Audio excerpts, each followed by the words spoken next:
श्री स्नेहिल ढल जी अभी हमें संबोधित करेंगे। मैं उन्हें व्यासपीठ पर आमंत्रित करता हूं। तत्पूर्व हम उनका परिचय समझ कर लेते हैं। मुंबई के क्रिमिनोलॉजिस्ट स्नेहिल ढल एक क्राइम एक्सपर्ट हैं जिन्होंने यूके से क्राइम में डिग्री प्राप्त की है। उनकी अपनी एक कंपनी है जिसका नाम है क्राइमोफोबिया, और यह पूरे सिविल और आपराधिक मामलों को सबूत और गवाहों के साथ तैयार करने के लिए सभी प्रकार के अपराध को संभालती है। वह स्थानीय, राज्य, राष्ट्रीय और अंतर्राष्ट्रीय मामलों के विषय में विशेषज्ञ के रूप में उपस्थित हुए हैं और संयुक्त राष्ट्र सहित विभिन्न स्थानों पर वक्ता रहे हैं। वर्तमान में उन्होंने हिंदू मंदिरों, गाय और अन्य हिंदू विरोधी गतिविधियों के पक्ष में मामला दायर किया है, जिसे उन्होंने संगठित अपराध के रूप में परिभाषित भी किया है। मैं आपसे विनती करता हूं कि हमारा संबोधन करें।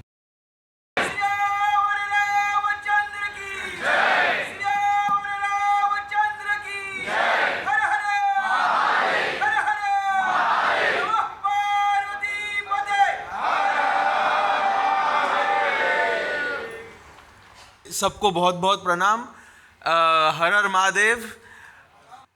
तो सबसे पहले मैं धन्यवाद दूंगा कि मुझे यहाँ पे आने का पहली बार अवसर मिला। मैं बहुत सारे कार्यक्रम में गया हूँ, पर ऐसे कार्यक्रम में मैं पहली बार आया हूँ। शुरुआत इस ढंग से कर सकता हूँ कि जो इस सभा का टॉपिक है हिंदू राष्ट्र, उसके ऊपर मैंने एक छोटी सी चिंगारी मारी है बम्बई से, और वो चिंगारी मैंने मारी है जो ब्रिटिश ने खुद ही ने एक अच्छा काम करते हैं, वो रिकॉर्ड अच्छे मेंटेन करते हैं। बाकी कुछ काम किया ना किया, उन्होंने रिकॉर्ड सब अच्छे मेंटेन किए हैं। उन्हीं के कागज़ 1848 के हैंड रिटन कागज़ और बहुत सारे किताबों में और रिकॉर्ड्स में, पार्लियामेंट्री रिकॉर्ड्स में, जर्नल्स, सबको कलेक्ट करने के बाद मुझे समझ में आया कि मैं जो एक छोटा सा ऑर्गेनाइज क्राइम का काम हैंडल कर रहा था, मुंबई के एक आरे एक क्षेत्र है उसका, वो करते करते इतना बढ़ गया कि मुझे खुद को नहीं समझ में आया कि मैंने जो टॉपिक शुरू किया था उसमें क्या क्या आ गया है। तो मैं पहले आपको बस पहले मेरे इस केस के अंदर जो मेरी प्रेयर्स है वो आपको मैं बस थोड़ा सा रीड करके बता देता हूँ, ताकि आपको थोड़ा सा एक अंडरस्टैंडिंग आ सके। सबसे पहले मैंने ये जो रिपोर्ट सबमिट की है वो मैंने as a subject expert file किया है, और सबसे पहले पैराग्राफ में वैसे ही मेंशन किया है। तो अगर किसी को मेरी पिटीशन चाहिए हो, या अगर कोई और कोर्ट में अगर ऐसा आता है कि आपको एक्सपर्ट रिपोर्ट लानी है, तो आप मेरी रिपोर्ट या मेरे केस या पिटीशन को आप यूज़ कर सकते हैं। केव टेम्पल, जो गुफाओं के अंदर जो मंदिर होते हैं, उसका एक कमीशन बनाया गया था ब्रिटिश ने 1848 में। उसको बोला गया था बॉम्बे केव टेम्पल कमीशन। ये बाद में बन गया all India cave temple commission. ये मैंने सबसे पहले मांग रखी है कि इसको वापस से रीइंस्टॉल किया जाए, क्योंकि जब आप सारे केव टेम्पल्स को मैप में, नक्शे में आप जोड़ देंगे तो आपको अपने आप एक अखंड भारत का नक्शा सामने मिल जाएगा। क्योंकि ये 18वीं सदी का था, हम 20वीं में हैं, तो उसके लिए मैंने वो सारी मांगे डाली है जो आज के हिसाब से भी ज़रूरी है। उसमें मैंने जो केव टेम्पल या रॉक से कटे हुए मंदिर, जितने भी हिंदू बाकी मंदिर है जो नए मॉडर्न सिविलाइजेशन के भी है, हिंदू प्रॉपर्टियाँ ज़मीन के ऊपर और अंडर वाटर भी, पानी के नीचे भी, वो सभी लोकेशंस को ट्रांसनेशनल सनातन कमीशन में डाल दिया जाए। जो ये वक्फ बोर्ड बना था वो बना था 1954 में हैदराबाद प्रेसिडेंसी से, पर हमारा हिंदू धर्म का जो कमीशन बना था वो 1848 में बना था बॉम्बे प्रेसिडेंसी से, और बॉम्बे प्रेसिडेंसी का नक्शा भी काफ़ी लंबा है। तो उसके बेसिस पे मैंने एक सबसे पहला वो एक पॉइंट रखा है। दूसरा वहाँ पे मैंने डाला है जो आज के डेट में इसको बोला जाता है ट्रांसनेशनल ऑर्गेनाइज क्राइम। ये यूएन ने अपना एक नया कानून बनाया था, इंडिया ने भी साइन किया है। इसके अंदर 3 टाइप के क्राइम आते हैं, ह्यूमन ट्रैफिकिंग, ह्यूमन स्मगलिंग। तो जितने भी ज़बरदस्ती के शादियां या कन्वर्जन कराए जाते हैं या जो लव जिहाद के हरकतें होती है वो ह्यूमन स्मगलिंग के अंडर में आती है, इंटरनेशनल स्टैंडर्ड और इनके टर्म्स के हिसाब से। हमारे इंडिया में इस समय स्मगलिंग का कोई भी लॉ नहीं है, ये इसका वर्णन भी नहीं है किसी भी कानून के अंदर। इस वजह से बहुत सारी कन्फ्यूजन होती है। आप में से कईयों ने देखी हुई कि केरला फाइल्स वाली मूवी, तो उसके अंदर जैसे आपको देखने मिला था कि पहले जो बहनें हैं उनको पहले फुसला के दूसरे देश में लेके जाया जाता है, उसके बाद उनको समझ में आता है कि इनके साथ क्या हुआ है। पर स्मगलिंग का जो सेगमेंट है उसको ये लोग शो करते हैं, या जिस ढंग से लेके गए लव जिहाद को ये लोग शो करते हैं कि ह्यूमन स्मगलिंग। अब इंडिया के पास कोई लॉ है नहीं, पर लड़की को समझ में आया बाद में कि वो तो ट्रैफिक हुई है।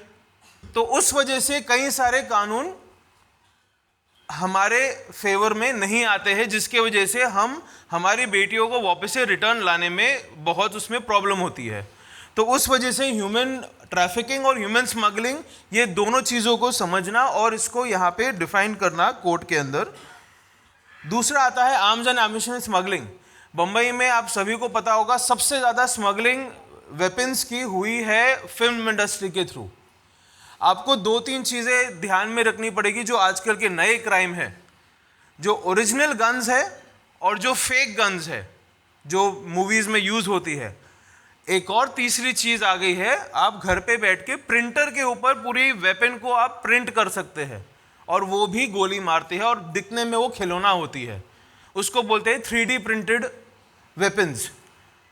ये तीनों के भी कानून डालने के लिए, क्योंकि जो 2016 का जो कानून है उसके बेसिस पे ये सारे के सारे जो भी वेपन्स है उसको ओरिजिनल लाइसेंस लगता है, पर लोकल पुलिस को पता नहीं है। भले वो फेक गन हो या ओरिजिनल हो, फिल्म इंडस्ट्री के लिए हो या कोई भी चीज़ के लिए हो, आपको लाइसेंस लेना पड़ेगा कमिश्नर ऑफिस से, जिस ढंग से आप ओरिजिनल का लेते हैं।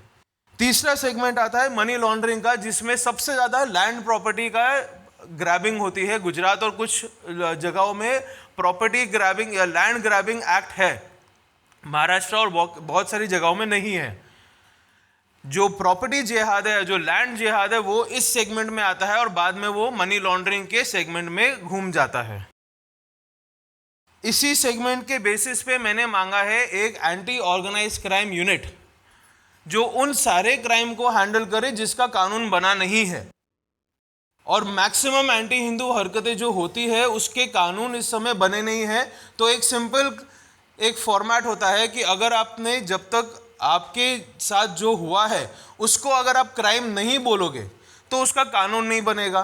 कानून नहीं है तो कोई सज़ा नहीं है। ये इंडिया का नहीं है, पूरी दुनिया भर का है ये। तो आपको सबसे पहले बोलना शुरू करना पड़ेगा कि किस ढंग से आपको क्राइम को डिफाइन करना है। बम्बई में एक गुफा है जो मुसलमान ने अपने आप को बताया कि मैं घूम रहा था मॉर्निंग में और मुझे यहाँ पे शिवलिंग मिल गई। उसने वो 2 से 5 एकड़ की ज़मीन अपने आप को केयरटेकर दिखा दिया।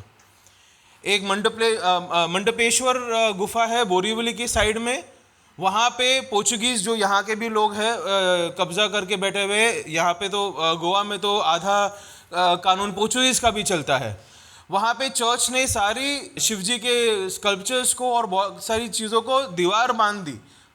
नसीब से वो गिर गई तो वो रिटर्न उन्होंने कर दी, पर उसके बावजूद आधी केव ऊपर की साइड की चर्च और ग्रेवयार्ड के पास है।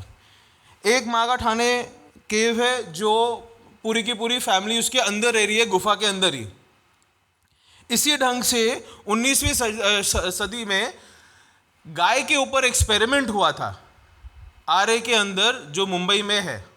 उसमें अमेरिकन काउंसलेट विटनेस है कि उन्होंने कंफर्म किया कि 4000 एकड़ की ज़मीन बस गायों को दी गई थी, दूध देने वाली और ड्राई दोनों।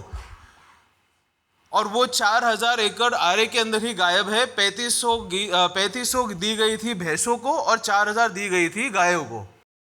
इसके बावजूद न्यूजीलैंड गवर्नमेंट ने आरए के अंदर पूरे दुनिया भर का सबसे बड़ा एक्सपेरिमेंट किया गायों के ऊपर, दूध के ऊपर, जिसको आज आप A1 A2 मिल्क भी बोलते हैं।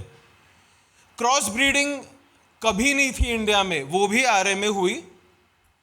उसी के साथ जितने बाकी तमाशे हुए उसमें एक सबसे बड़ा तमाशा ये किया गया कि जब हमारे पास 7,500 एकड़ की ज़मीन बस गाय भैंसों के लिए है आरए मुंबई के बीचों बीच, ये लोग ने न्यूजीलैंड से पाउडर मंगा के, मिल्क पाउडर जो आप लोग यूज़ करते हैं कुछ जगहों में, उसको पानी में मिक्स करके बच्चों को पिलाया गया और फैमिलीज़ को पिलाया गया मैल न्यूट्रिशन के नाम पे।